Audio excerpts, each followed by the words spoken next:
Hello dear friends and welcome to Multilingual family. Today the topic is code switching. Code switching is often a misunderstood phenomenon that happens very often amongst multilingual people and children. In the past, code switching was thought to be a sign of lack of knowledge in a certain language, a sign of weakness somehow. Today we know that code switching is much more complex than that, and that it definitely has some good aspects as well. After watching this video, you will know when code switching is a sign of strength and when it is a sign of lack of language skills, when to be relaxed about it and in what situations to be a bit aware. So let's start. What does code switching mean? Code switching is basically when one word from one language is inserted when speaking another. So it's sort of when you mix the languages. It happens in different cases. I'm going to talk about three main situations when code switching happens.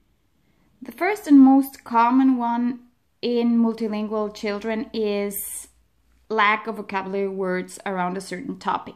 In this case, multilingual children tend to borrow the words from another language. This happens a lot, and it is a natural sign of their development.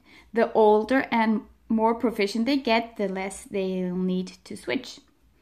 When kids are very young, say until they are around 6 years old, they code switch the whole time. Many people think that this happens because multilingual children are confused.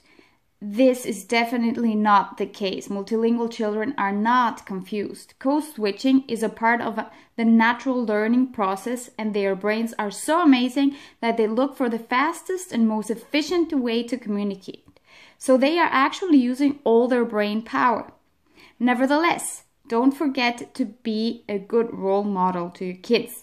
Your child is allowed to switch, but you are not. You are proficient in the language you speak and should stick as much as possible to your language. It's important that they learn how to speak a language correctly. Another situation where code switching happens very often is when two or more multilingual kids or grown-ups come together that speak the same languages. I like to call this one the lazy brain. And it's because you have to remember that our brains always look for the fastest and most efficient way to communicate. So that's why it is easier to speak and use the first word that pop into your mind than wait 1 or 2 seconds until the proper words appears in the other languages that you know. So this happens to multilingual kids, yes, but not as often as it happens to grown-ups that are multilingual. I give an example. When I come together with my bilingual or multilingual friends with which I grew up, we tend to mix a bit. Not always, but sometimes.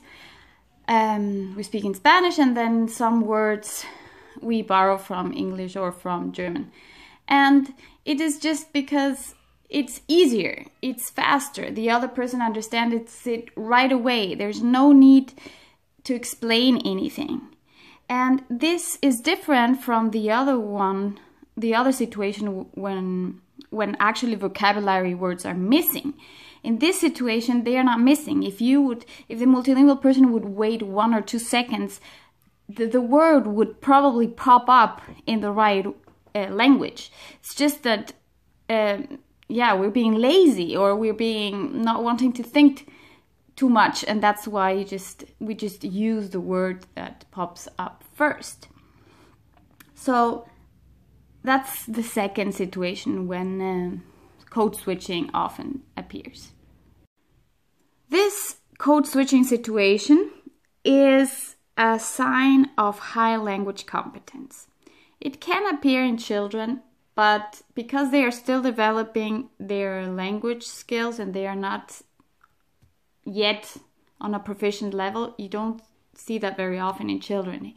This type of code switching happens mostly in multilingual grown-ups that have already developed all their languages up to a proficient level.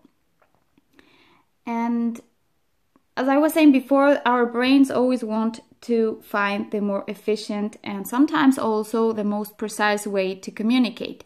And there are some words or chunks of words that simply do not exist in one language. And so when speaking to other people that also understand different languages, multilingual people tend to use the saying of the other language to be very precise. Let me give you an example.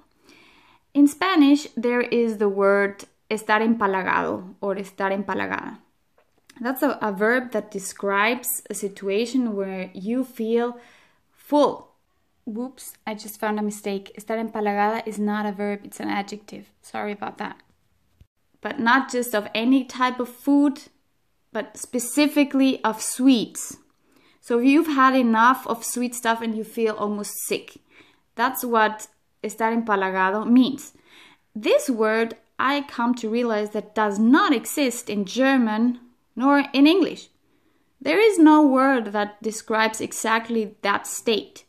So sometimes when I want to be very precise, I sometimes use exactly that words, even if I'm speaking in German. Because to say exactly the same thing, I would have to explain in more words or in whole sentences what that means in the other language. And this happens in many different situations. I've come to realize that German, for instance, is a language that is very precise and has a lot of terms and vocabulary words to describe certain things that I sometimes have a lot of trouble finding the same meaning in Spanish. And so when multilingual people code switch in this situation, it is actually, as I said before, a sign of high language competence. To sum up, code switching is a natural part of the multilingual journey. Nevertheless, make sure that in your family, code switching is the exception and not the rule.